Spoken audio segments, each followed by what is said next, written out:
الحمدللہ وحدہ لا شریک لہ والصلاۃ والسلام علی من لا نبی بعد۔ سورہ احزاب کے مضامین چل رہے تھے۔ پارہ نمبر 20 کے آغاز میں اللہ تعالیٰ نے ازواج مطہرات کا ذکر فرمایا ہے، اور بطور خاص ازواج مطہرات کو اہل بیت فرمایا ہے۔ یہ بات نشین فرما لیں، اہل بیت کا سب سے پہلا اولین مصداق پیغمبر پاک کی بیویاں ہیں، اور اس کے بعد پیغمبر پاک کی بیٹیاں اور داماد ہیں، اولاد ہیں۔ تو اہل بیت کا پہلا مصداق پیغمبر کی بیویاں ہیں، اور اللہ تعالیٰ نے اس آیت کے شروع میں پیغمبر کی بیویوں کو اہل بیت فرمایا، اور رسول اللہ صلی اللہ علیہ وسلم کی بیویوں کے ذریعے امت کو بات سمجھائی ہے کہ خواتین کو گھر میں رہنا چاہیے، بلا ضرورت باہر نہیں جانا چاہیے، ضرورت پیش آ جائے تو بند سور کے باہر نہ نکلیں، آواز کو یوں نہ نکالیں کہ جس سے بندے کے اندر رغبت پیدا ہو۔ یہ باتیں سمجھائی ہیں، اور پھر مرد عورت دونوں کے بارے فرمایا کہ جو اطاعت کرتے ہیں، نماز کی پابندی کرتے ہیں، روزہ رکھتے ہیں، شرمگاہوں کی حفاظت کرتے ہیں، ذکر کرتے ہیں، اللہ تعالیٰ سب کو اجر عطا فرمائیں۔ اور پردے کا فرمایا ہے کہ پردے کا بہت اہتمام کریں۔ اللہ تعالیٰ نے اپنے نبی سے فرمایا کہ اپنی بیویوں کو، بیٹیوں کو، ایمان والی عورتوں کو، سب کو یہ بات سمجھاؤ، پردے کا اہتمام کریں۔ حضرت زین اور زینب رضی اللہ تعالیٰ عنہما کا اللہ نے قصہ بیان فرمایا ہے کہ حضرت زینب کا نکاح حضور پاک صلی اللہ علیہ وسلم کے منہ بولے بیٹے حضرت زید کے ساتھ ہوا ہے۔ ان کا آپس میں نباہ نہیں ہو سکا، طلاق ہوئی، پھر حضور صلی اللہ علیہ وسلم کا نکاح حضرت زینب سے ہوا ہے۔ تو یہ رسم بد کو ختم کر دیا گیا پیغمبر کے عمل کے ذریعے کہ منہ بولی بیٹی سے نکاح کیا جا سکتا ہے۔ منہ بولے بیٹے کی بیوی یعنی بہو، منہ بولا بیٹا، اس سے بھی نکاح ہو سکتا ہے۔ تو یہ مسئلہ سمجھا دیا گیا کہ منہ بولا بیٹا اس کی بیوی سے بھی جب وہ طلاق دے تو نکاح کر سکتے ہیں، اسی طرح منہ بولی بیٹی حقیقی بیٹی نہیں ہے، اس سے بھی نکاح ہو سکتا ہے۔ حضرت زید رضی اللہ تعالیٰ عنہ واحد صحابی ہیں جن کی خصوصیت یہ ہے کہ اللہ تعالیٰ نے قرآن کریم میں ان کا نام لیا ہے، فلما قضا زید نام لیا ہے۔ حضرت زینب فخر کیا کرتی تھی کہ میرا نکاح زمین پہ نہیں ہوا، اللہ تعالیٰ نے آسمانوں پہ کیا ہے۔ بہرحال یہ دونوں کا یہاں ذکر فرمایا۔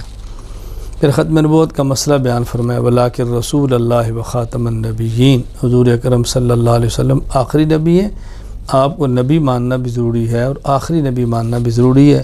جو شخص آپ کو نبی نہ مانے وہ دائرہ اسلام سے خارج ہے، اسی طرح جو نبی مانے آخری نبی نہ مانے وہ بھی دائرہ اسلام سے خارج ہے۔ آگے پھر کچھ اجتماعی آداب بیان فرما دیے گئے ہیں کہ جس کا گھر ہو اسے اجازت کے بغیر داخل نہ ہو، اگر کوئی دعوت پر بلائے دعوت کے بعد وقت ضائع نہ کرو، چلے جاؤ، اور غیر محرم سے کوئی چیز مانگو تو پردے کے پیچھے مانگو۔ یوں کچھ آداب بھی اللہ تعالیٰ نے اس سورہ احزاب کے آخر میں بیان فرما دی۔ سورہ سبا، سبا ایک ملک کا نام ہے، چونکہ سورت میں سبا کا ذکر ہے اس لیے سورت کا نام ہی سورہ سبا ہے۔ اس سورت میں قیامت کا ذکر، پھر اللہ تعالیٰ نے دلائل بیان فرمائے۔ توحید، رسالت اور قیامت، یہ تین عقائد ایسے ہیں جس کا اللہ تعالیٰ بار بار ذکر فرماتے ہیں، بار بار ذکر فرماتے ہیں، بار بار ذکر فرماتے ہیں۔ یہاں اللہ تعالیٰ نے حضرت داؤد علیہ السلام کا واقعہ بیان کیا، سلیمان علیہ السلام کا واقعہ بیان کیا، اہل سبا کے قصے کو بیان کیا۔ حضرت داؤد علیہ السلام کو اللہ نے خلافت دی ہے۔ پھر آپ کا معجزہ ہے، جب آپ زبور کی تلاوت کرتے تو پہاڑ بھی ساتھ پڑھتے تھے، آپ زبور کی تلاوت فرماتے تو پرندے بھی آپ کے ساتھ زبور پڑھتے تھے۔ اور حضرت داؤد علیہ السلام کو معجزہ ہے کہ لوہا بالکل ان کے ہاتھوں میں نرم تھا، جس طرح ہم کوئی چیز ایسے ریشم ہمارے ہاتھوں میں نرم ہے، لوہا ان کے ہاتھ میں نرم تھا، جیسے چاہتے اسے ہو جاتا تھا۔ ان کے بیٹے سلیمان علیہ السلام کو اللہ نے ایسی بادشاہت دی ہے کہ ان کے بعد کسی کو ایسی بادشاہت نہیں ملی۔ پھر حضرت سلیمان علیہ السلام پرندوں کی بولیاں جانتے تھے۔ حضرت سلیمان علیہ السلام چیونٹی کی بولیاں جانتے ہیں۔ جنات پہ اللہ نے حکومت دی ہے۔ حضرت سلیمان علیہ السلام کے بہت سارے کام ایسے تھے تو جنات سر انجام دیتے تھے، ہنڈیاں پکا رہے ہیں، تعمیرات کا کام لے رہے ہیں، بہت مسجد اور جو آپ چاہتے ہیں ان سے بنواتے ہیں۔ یہ حضرت سلیمان علیہ السلام کا معجزہ تھا کہ اللہ پاک نے یہ نعمت ان کو عطا فرمائی تھی۔ پھر اللہ تعالیٰ نے اس میں حضرت سلیمان علیہ السلام کی موت کا ذکر کیا ہے، فلما قضینا علیہ الموت ما دلہم علی موتہ الا دابۃ الارض تأکل من ساعتہ۔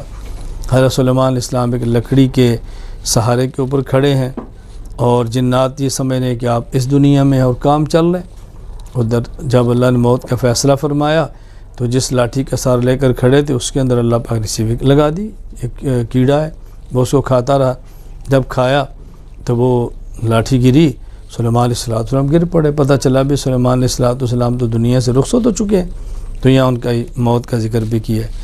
آخر میں اللہ تعالیٰ نے پھر مشرکین کی بات فرمائی ہے، شرک کو پہلے دلائل سے رد کیا، پھر فرمایا قیامت کا دن ہوگا، مشرک کہیں کہ ہم اللہ ایمان لاتے ہیں، اللہ تعالیٰ فرمائیں گے اپنی ان اللہ متناوش من مکان بعید، وقت گزر گیا ہے، یہ دارالجزا ہے، دارالعمل نہیں ہے، اب ایمان لانے سے کیا ہوگا، وقت گزر گیا۔ تو اللہ نے آخر میں اس کا ذکر فرمایا۔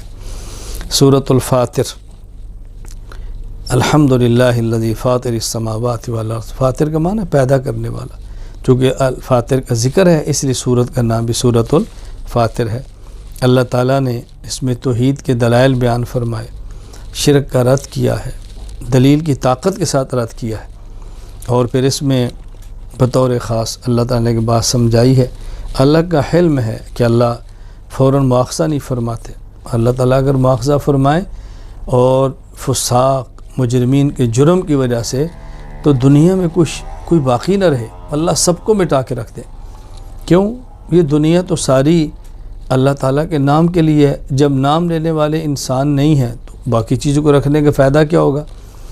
نعمتیں اللہ نے پیدا فرمائی، آسمان و زمین، شمس و قمر، ہوا، سب انسان کے لیے، انسان پیدا فرمائے اپنی عبادت کے لیے۔